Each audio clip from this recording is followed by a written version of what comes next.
I believe that in this life, we must come to the point where we ultimately are okay with not having all the answers, where we recognize there are certain things we can never know in this life.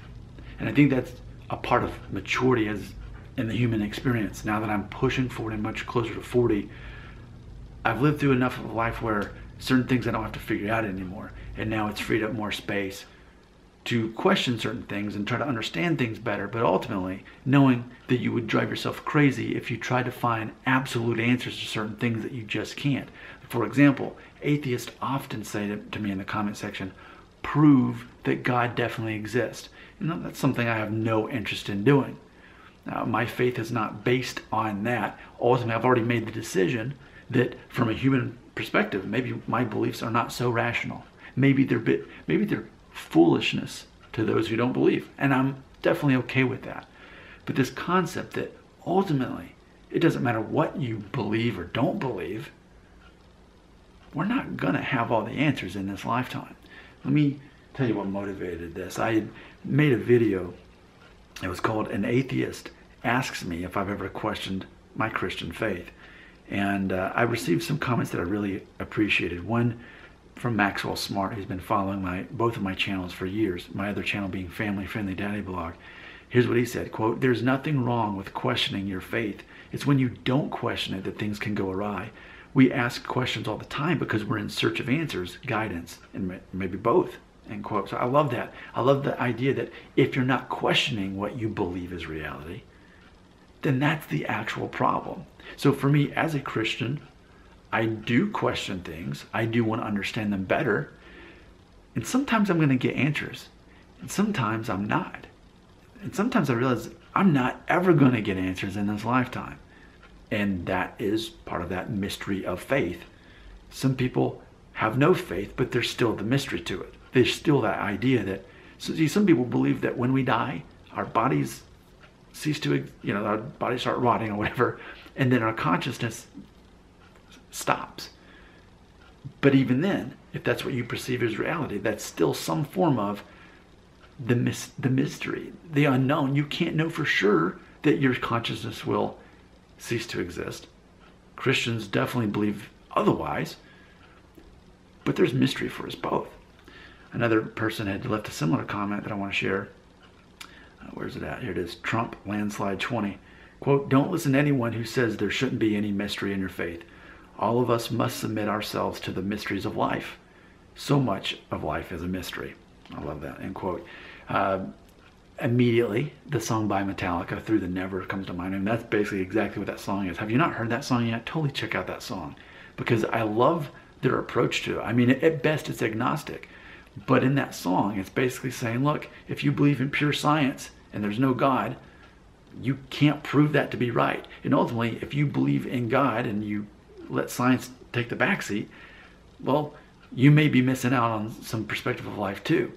None of us can know. There are going to be mysteries in life. And I love that approach. I love the reality of that. Now, on top of that, I still have my Christian faith. But I recognize, hey, you know what? I could be wrong. And I think there's something, I believe, humble about that and real about that. A Christian saying, you know what? My whole life is built on my beliefs in Christianity. But I might be wrong because I can't prove God is real to you in this video. I can't. And I really have no interest in doing that. I've already made my decision for my faith in that. Another song, which you may be surprised that I reference, but Dierks Bentley. My favorite country album, Riser is the name of it. He has a song talking about how there are just certain things in this life we're never going to have answers for, we're never going to understand. The song was actually about, I believe, one of the school shootings, the one that was in Connecticut, where they had the elementary school that was shot up. And that was what the song was about, trying to make sense of that. There are certain things we can't make sense of. And whether you have a Christian faith or whether you don't, certain things are not going to have answers in this earth. And I love that song because it's very real about struggle. He has other songs too about his Christian faith. One saying he's not the best of believers, but he still chooses to believe. And I know in the Bible it says, "Help my unbelief." I think any Christian who's being honest has to admit that that is reality for us. That's what faith is. Faith is a struggle. Faith is an acceptance of the mystery. But that's not exclusive to Christians. We all must accept to some degree mysteries. And we have to be okay with not having the answers.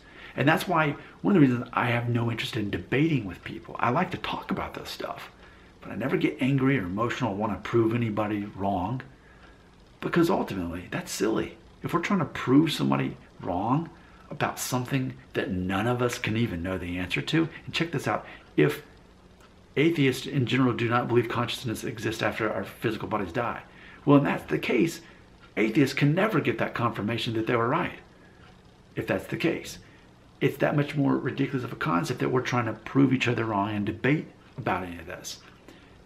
That's why I do not want to debate. That's why I only want to talk about this. And I think it's interesting to understand other people's perspectives when they have opposite beliefs, and we can respect each other, have these conversations, but have no interest in converting each other to a different set of beliefs, because ultimately these are things that we can't know the answers here on this earth. As a Christian, I can have a very strong faith in believing that God is real and what God has done in my life. But it's still ultimately a mystery, isn't it? Life is a mystery.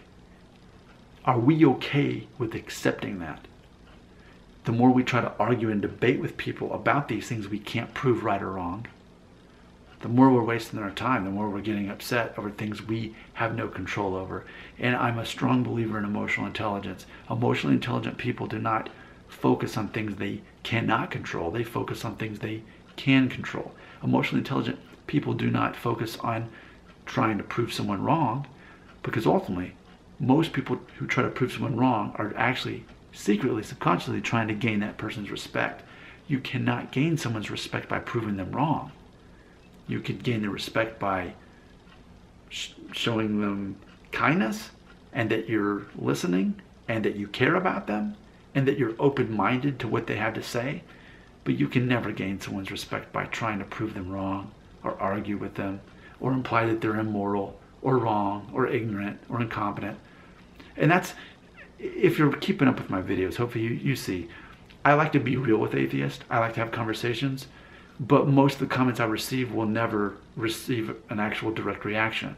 Only the comments that can engage us in intelligent conversation, which I feel that this 8-minute video has been. If you would like to carry on another emotionally intelligent conversation, even though I'm a Christian, and even though you're an atheist, feel free to go ahead and leave an emotionally intelligent comment right here.